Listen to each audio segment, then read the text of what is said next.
Assalamualaikum warahmatullahi wabarakatuh. Nama saya Irji Bimasena Al-Faruq. Saya akan membacakan kisah Nabi Daud alaihissalam. Diceritakan dalam kisah Nabi Daud kalau beliau merupakan keturunan ke-12 dari Nabi Ibrahim. Beliau terlahir dari kalangan Bani Israel setelah masa kenabian Nabi Musa. Nabi Daud memiliki 12 saudara dan tinggal di kota Baitslahem. Nabi Daud membagi kesehariannya waktunya menjadi 4 bagian, yakni mengaji ilmu bersama Bani Israel, untuk beribadah di mihrab, untuk pengadilan, dan untuk berkumpul bersama keluarga. Kisah Nabi Daud ini tercatat dalam Al-Quran. Namanya disebut sebanyak 16 kali dalam Al-Quran. Karena tidak hanya dipandang sebagai nabi saja, melainkan sebagai pemimpin atau raja yang soleh. Ada satu kisah unik mengenai umur dari Nabi Daud. Pada kisah Nabi Daud alaihissalam diceritakan kalau awalnya umur Nabi Daud tertulis di Lauhul Mahfuz hanya sampai 60 tahun saja. Namun Nabi Adam alaihissalam menghibahkan umurnya kepada Nabi Daud sehingga beliau wafat pada usia 100 tahun 6 bulan. Makam beliau terdapat di Baitul Maqdis. Salah satu kisah Nabi Daud yang paling terkenal adalah saat dirinya berperang melawan Raja Jalut. Sejak kecil, Nabi Daud tumbuh menjadi sosok yang sangat pemberani. Di usianya yang masih kecil, dirinya sudah berani untuk mengusir hewan buas yang mengganggu hewan ternaknya. Nyalinya yang besar tersebut didengar oleh Raja Talut. Raja Talut pun memanggil Nabi Daud muda untuk ikut berperang melawan Raja Jalut.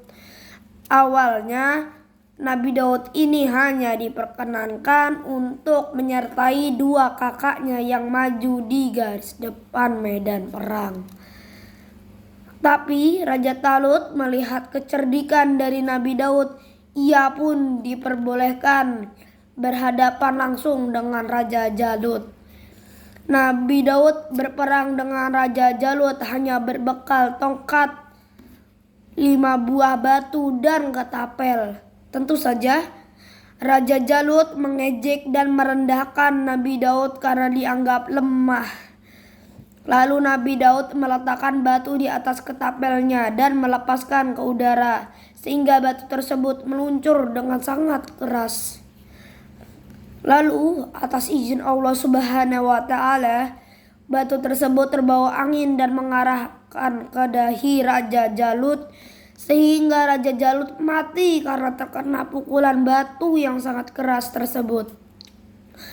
Kisah Nabi Daud dan Raja Jalut ini bisa ditemukan dalam Al-Quran surah Al-Baqarah ayat 251 yang berbunyi, "Mereka tentara Talut mengalahkan tentara Jalut dengan izin Allah, dan peperangan itu Daud membunuh Jalut.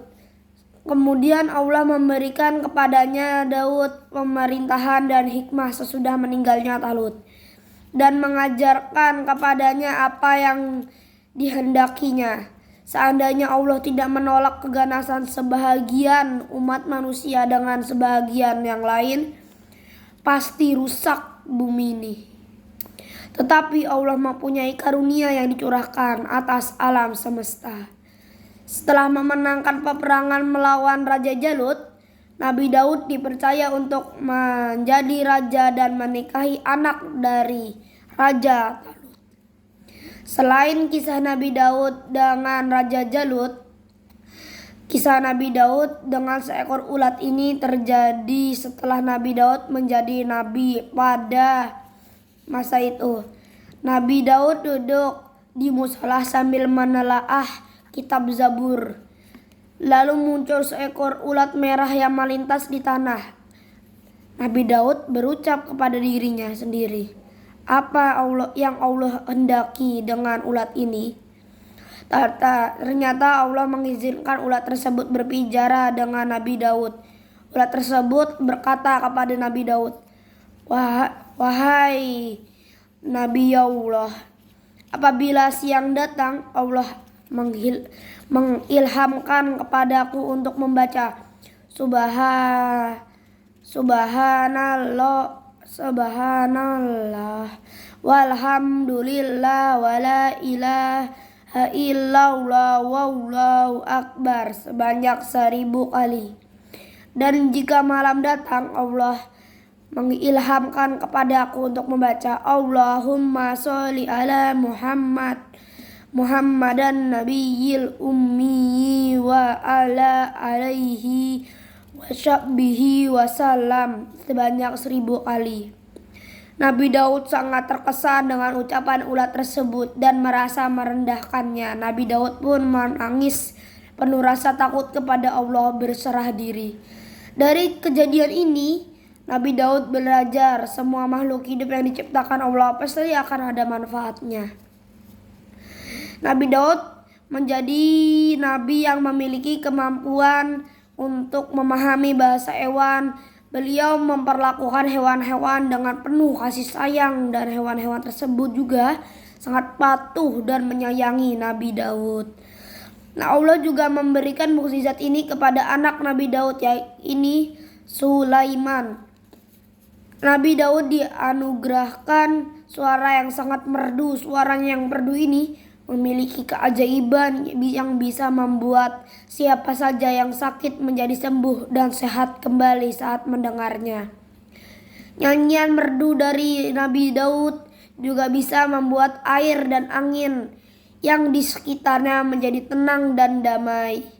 Mukjizat lainnya yang diberikan kepada Allah Subhanahu wa taala kepada Nabi Daud alaihissalam adalah kepiawaian dalam membuat baju besi yang kuat. Nabi Daud memiliki kepandaian untuk membuat baju besi, perisai, dan peralatan perang yang kokoh. Mukjizat yang diberikan Allah Subhanahu wa taala kepada Nabi Daud dijelaskan pada Al-Qur'an di surat Saba ayat 10 sampai 11 yang berbunyi, sesungguhnya kami telah memberikan kepada Daud, lalu kami berfirman, hai gunung-gunung, bacalah tasbih berulang bersama Daud. Begitu pula burung-burung dan besi itu akan kami jadikan lunak di hadapannya. Buatlah serta tenun baju besi, lalu kerjakan amalan soleh, sesungguhnya aku melihat apa-apa yang kamu kerjakan. Itulah kisah Nabi Daud yang bisa diajarkan kepada anak-anak kita. Itu cerita Nabi Daud. Sekian dari saya. Assalamualaikum warahmatullahi wabarakatuh.